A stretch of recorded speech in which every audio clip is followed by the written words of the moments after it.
এর থেকে ভালো করে ধোয়াই ছিল, তবে আর একটুখানি ধুয়ে নিলাম। আজকে দেখো লোটে দিয়ে কুমড়োর পাতা দিয়ে আমি পাতুরি বানাচ্ছি। দেখো তোমাদের কেমন লাগে, সব কিছুগুলো দেখাচ্ছি তোমাদেরকে, দেখবে আর বলবে তারপরে কেমন লাগবে। এই দেখো তোমার লোটে মাছটা দিয়ে একটুখানি আলু কুচি কুচি করে দিয়েছি। আলুটা আগে অবশ্যই একটু সেদ্ধ করে নিয়েছিলাম, মানে কুচি কুচি করেই আলুটাকে একটু সেদ্ধ করে নিয়েছি, নাহলে নরম হবে না। এই দেখো এগুলো দিয়ে দিলাম, মাছগুলো সব পুরো মেখে। এদিকে আমি কড়াইতে জলও বসিয়ে দিয়েছি, জলটা ফুটছে এই গরম কড়াইটার মধ্যেই। এই দেখো তারপরে একটা এই দুটো হাঁসের ডিমও দিয়ে দিলাম টেস্ট হওয়ার জন্য। এই দেখো কেমন লাগছে সব কিছু, দেখো কত সুন্দর লাগছে, কত কালারফুল লাগছে মাছটা দেখতে। দেখো কুমড়ো শাকের মধ্যে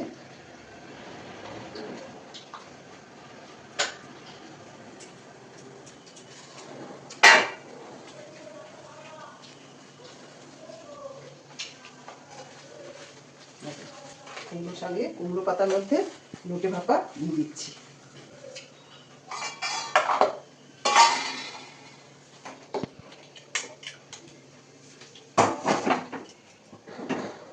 দিয়ে দিলাম, এটা হতে থাক, হতে হতে দেখো আবার পরে একটু দেখাচ্ছি, ঠিক আছে? এটা ভাতটা হয়ে পাতুরিটা হয়ে যাক। আর এদিকে দেখো কুমড়ো শাক, আজকে কুমড়ো শাকের মধ্যেই রয়েছি আমি। এই কুমড়ো শাক দিয়ে এই যে সবজি বানিয়ে রেখেছি, এই দিয়ে একটু মুগ ডাল দিয়ে একটু পাতুরি মানে রান্না করবো, সবজি তরকারি। আর ওই কুমড়ো পাতাগুলো দিয়ে একটু বড়া ভাজবো, কুমড়ো পাতাগুলো দিয়ে একটু বড়া ভাজবো। আজকে কুমড়ো শাকের মধ্যেই আমি রয়েছি, তোমাদেরকে আবার পরে দেখাচ্ছি, ঠিক আছে?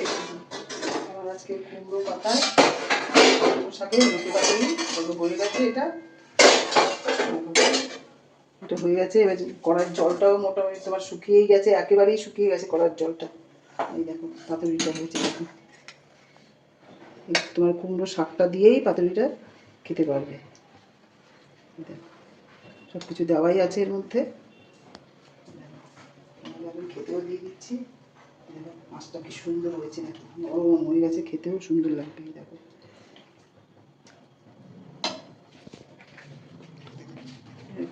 দাদাকে একটু খেতেও দিয়ে দিচ্ছি বের করে, ঠিক আছে? তোমাদের এই লোটে মাছের পাতুরিটা কেমন লাগছে তোমরা দেখে বলবে, ঠিক আছে? আজকে এই পর্যন্তই রাখছি, টাটা।